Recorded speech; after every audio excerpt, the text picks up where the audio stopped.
Hi guys, just some quick directions for our social studies project that we're starting. If you click your social studies class, so you should find that on your homepage, then you'll scroll down. Thanks Noelle Sanderson for letting me use yours. I'm going to go to week 6 and open it. In that Tuesday folder, I'll find our Black History Month. Oops, look at that. I need to edit my work. But I'm going to open up that Black History Month research project. There is a link right here. You'll actually see this video right there. You have to, hopefully this is where you're watching it. Then you are going to click this Black History Month research project. Open it. It will have you make a copy of a slideshow.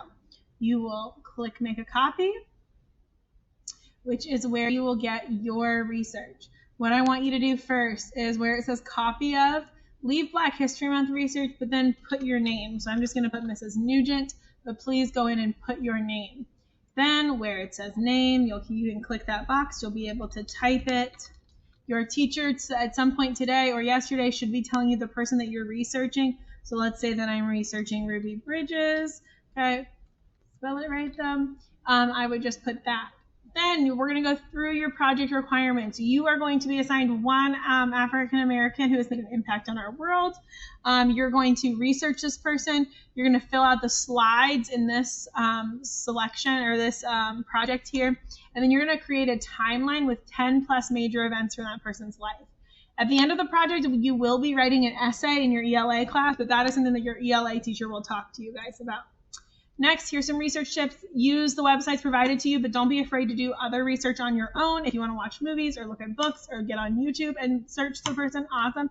Just make sure it's school appropriate. Look for major events in the person's life that will be easy to write about, okay? And then make sure you can consider whether your sources are reliable. If you click this link right here, that will take you to a Google document that has a bunch of different links to good websites. These aren't the only ones you can use. You can use Google, but these will definitely help you and they're safe for kids. Next, we have your research organizer. So here, just find the year/date that the person was born, then describe their family life. You might not have a year for that, but just find some facts about their family life, their education, the start of their career, some different famous accomplishments. You can type right here, okay? Again, famous accomplishments, interesting facts, what year they died, or what they are doing today if they are not dead. You can put dates right in here. Know that if you do get dates, that will make your timeline easier. So after you do your research, you will move into your timeline.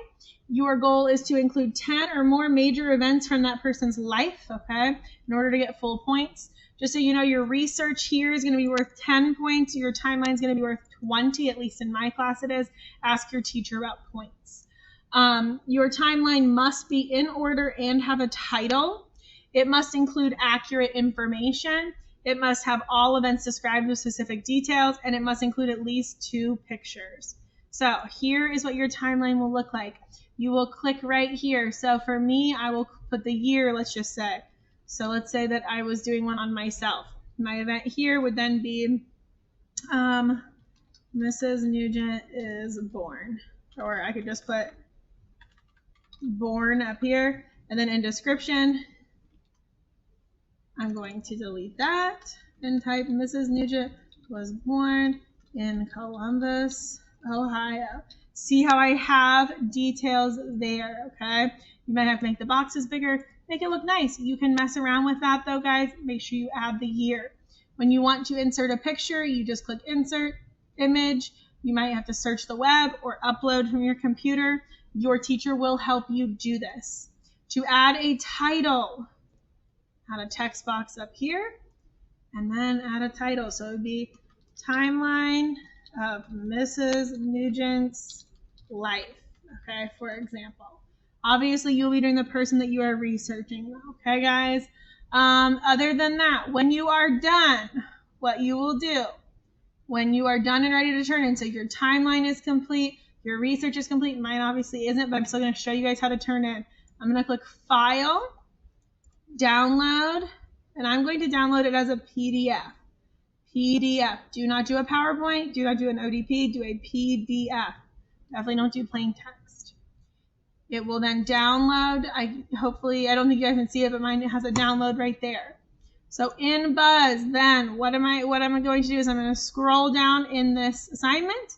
I'm going to click this little purple, it might not be purple for you, whatever color this little plus sign is, where it says add an attachment. I'm going to attach a file.